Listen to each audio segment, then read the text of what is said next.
Thank you so much for joining me for the Patons Crochet Sock-A-Long. My name is Katherine and I'm a designer here at Yarnspirations.com. Over the next 3 weeks, I will walk you through all of the steps to create this pair of crochet socks. In our first week, we will work our slip-stitched ribbed cuff and then work the leg of the sock in single crochet.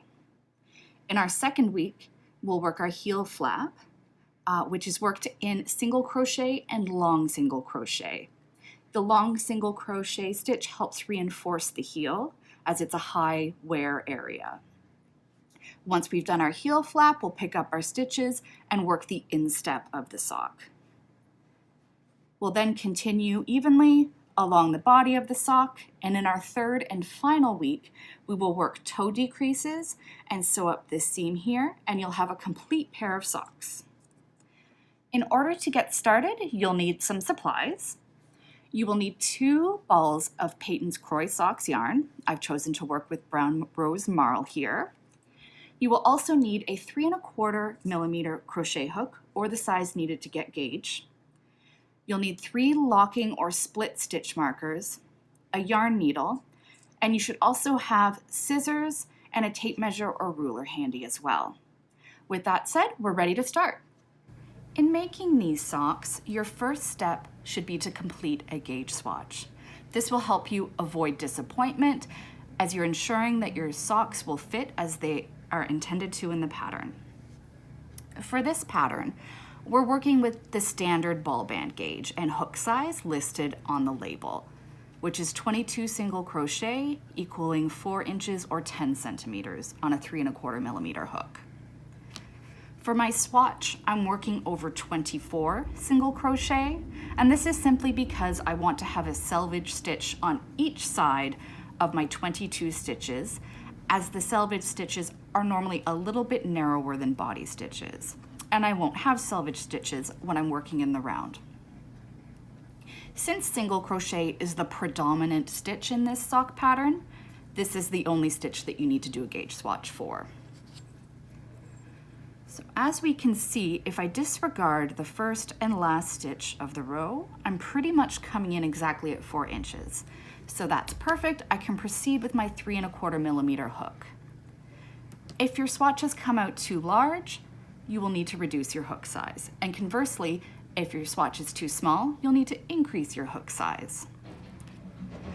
With needles and hooks for sock yarn, it's a very good thing that they're only differentiated about 1/4 millimeter per size, which means you'll be able to get a really custom gauge and fit for these socks. I'm less concerned about the row gauge here.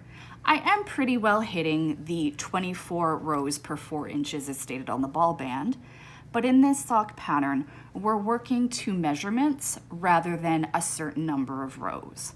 So for the most part, you'll be able to just work the correct number of rows to get to the measurement.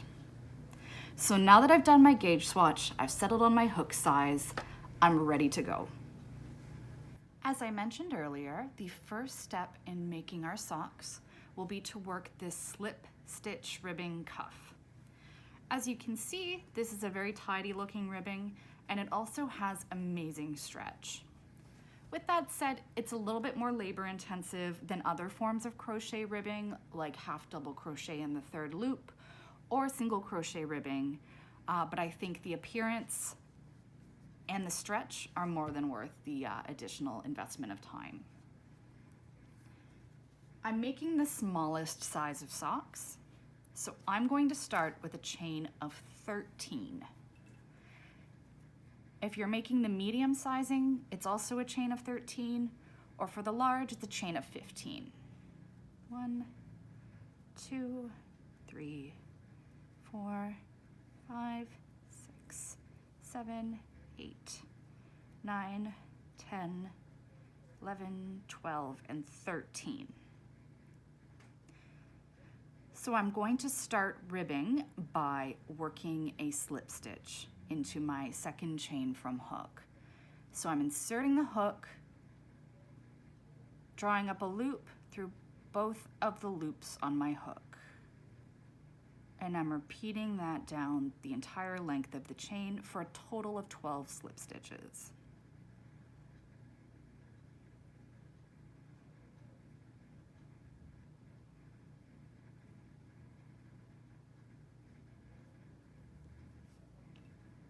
So for this ribbing, I'm just working into one leg of that chain. You don't need to do anything fancy here like work in the back bump. Just simple slip stitches for this first row.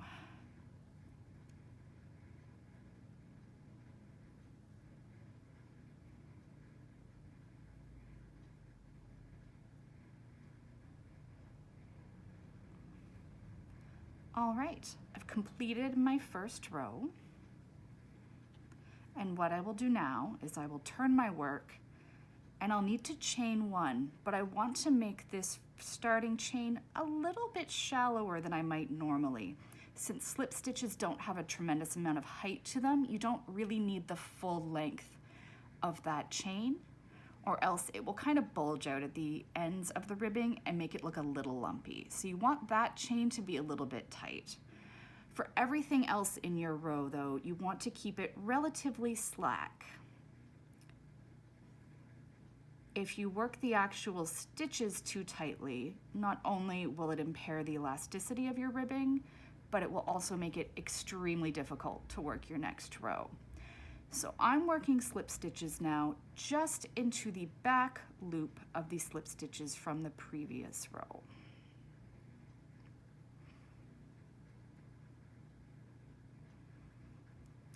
It can be a little bit fussy to get started, simply because it's really difficult to get a good amount of purchase on the fabric to manipulate it when you don't have much to work with. Once you've worked several rows of this though, it does become easier, as having a bit more of a grasp on the fabric makes it easier to manipulate. In every second or third row, I'll count the stitches that I'm working just to be certain that I haven't missed a stitch. And because they're such shallow stitches, it can be easy to miss them at the start or finish of a row. So I'm turning, doing a shallow chain one, and I'm going to continue as I've established, just working slip stitches into the back loop. And I'm going to continue in this same manner until I have 8.5 inches of ribbing when lightly stretched.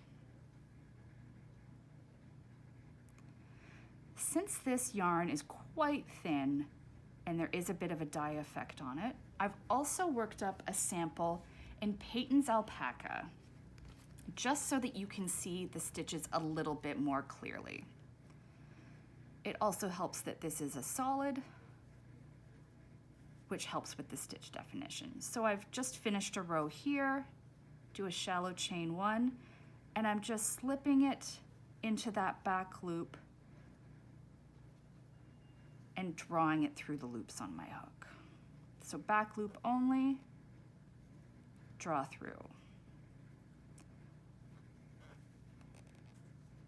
And I'm keeping those stitches fairly relaxed because I want to be able to work easily into my next row. I find, especially in these early rows, it helps to kind of fold your work so that the back loop becomes a little bit more pronounced and is more easily accessible.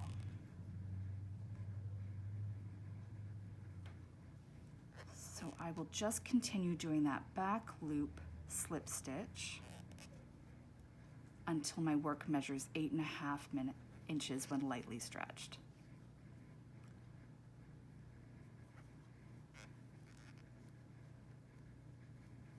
All right, I'm going to go back to my sock and continue working on my slip stitch ribbing.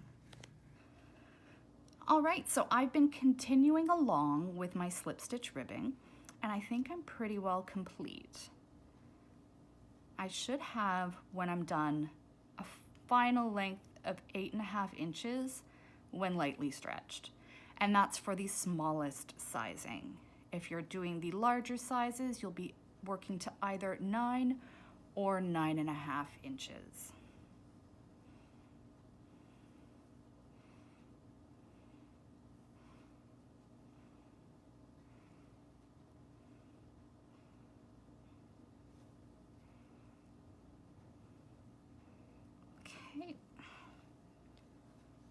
So there we are. I'll grab my tape measure, remembering that I should have 8.5 inches or 22 centimeters when lightly stretched.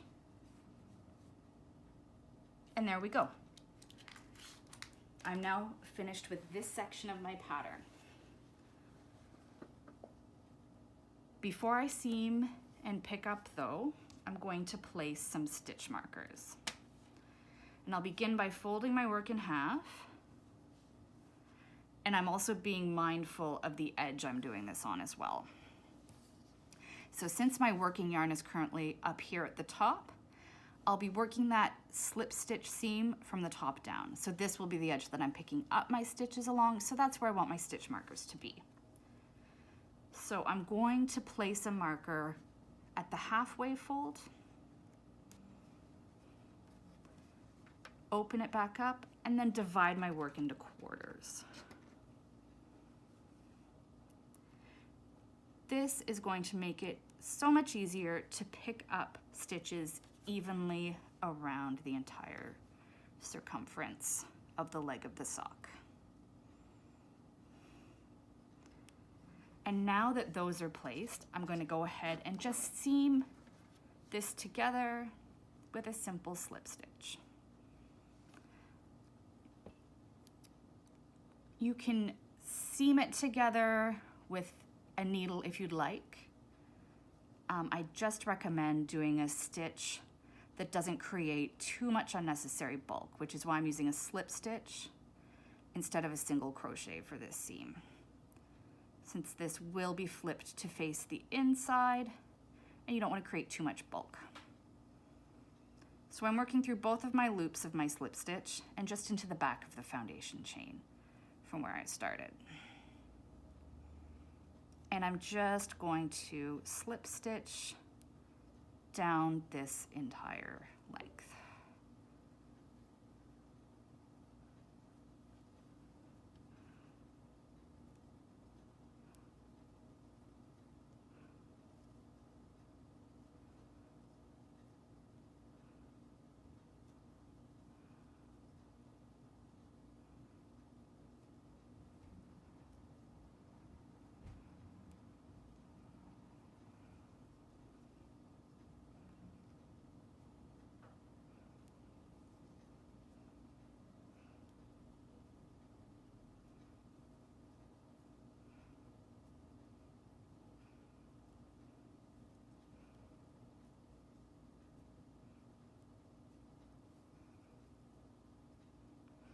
Okay, so I'm at the end of my row and I'm now going to flip it because I want the seam on the inside.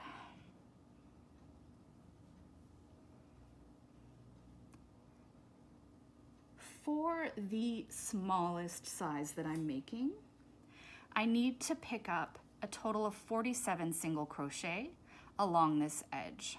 So what I'm going to do, since I've divided it into quarters, I'll pick up 12 in my first, second, and third quarters, and I'll pick up 11 in my final quarter. If I were doing the medium sizing, I would pick up 13 single crochets in each of my first 3 quarters and 12 in my final quarter. And for the very largest size, where I'm going to need to pick up a total of 54 stitches, I will work 14 single crochet in each of the 2 sections and 13 single crochets in each of the last 2 sections. But for this size, as I mentioned, I'll be doing 12, 12, 11. 12, 12, 12, 11. All right. Now to further strategize, I'm also going to count the number of ridges I have here. So I've got 1, 2, 3, 4, 5, 6, 7, 8, 9, 10. Okay, so I want to basically pick up 1 single crochet per ridge in this ribbing with a couple of extras sprinkled in along the way. So now I will work a starting chain 1 here of just a normal height since I'm doing single crochet, and I'm picking up at a ratio of about 1 stitch per 1 ridge.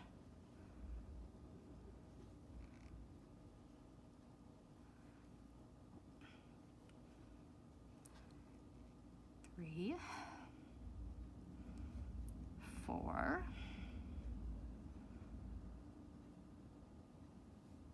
5,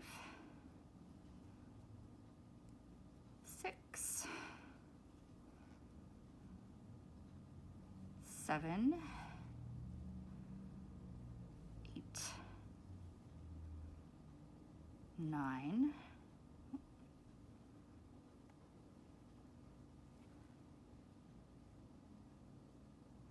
10, and I didn't get both layers there, hang on. I'm also being sneaky and I'm working these stitches around my yarn tail. So 1, 2, 3, 4, 5, 6, 7, 8,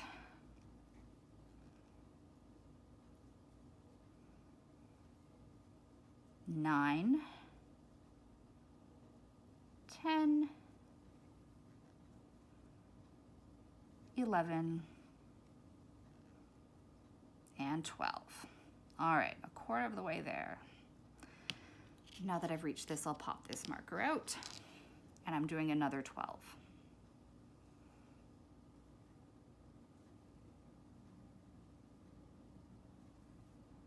One, 2,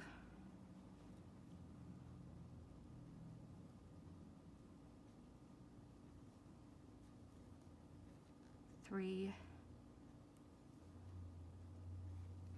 4, 5, 6,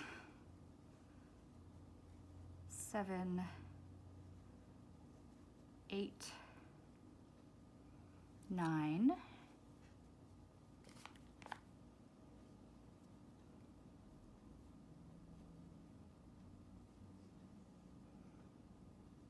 10, 11, and 12, and I'll pop the next marker out halfway there. When I'm picking up these stitches, I'm trying to make sure I'm grabbing a couple of threads. So 1, 2,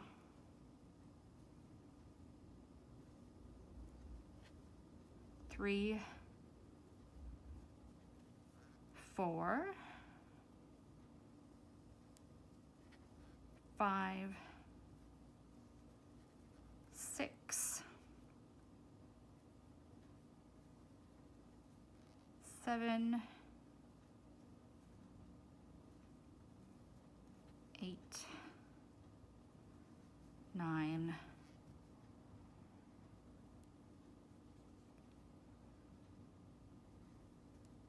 10, 11, and 12. All right, in the home stretch for the leg pickup.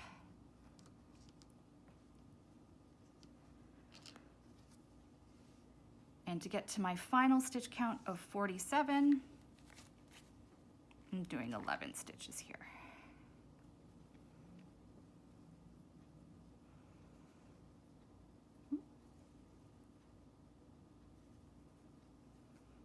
One, 2, 3, 4,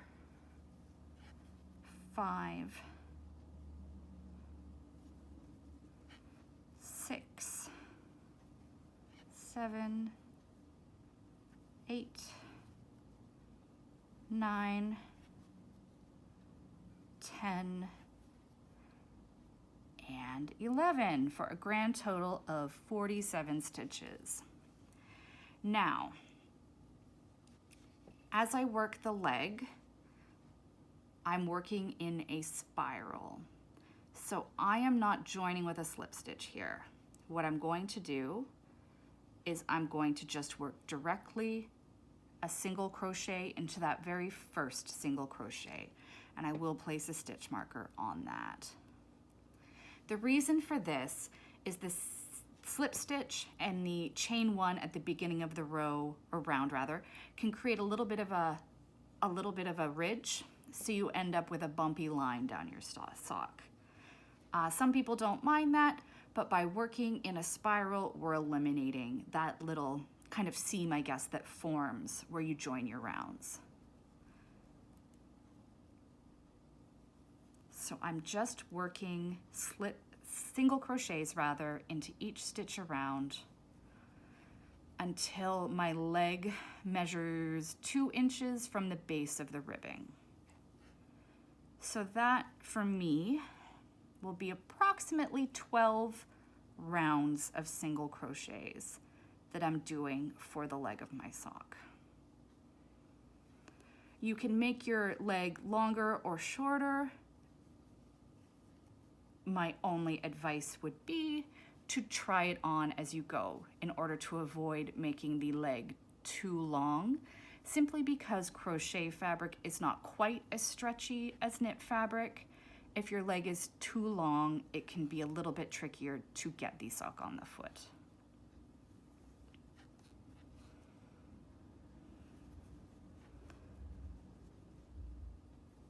So as I mentioned before, just working single crochet for right now.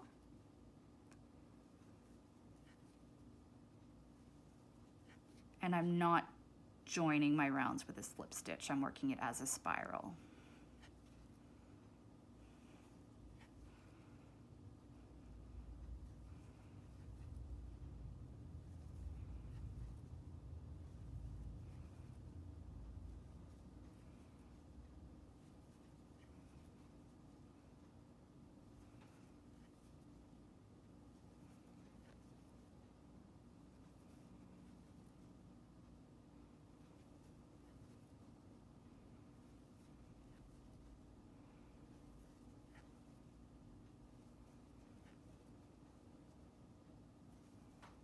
Okay, so I'm almost done my second round here.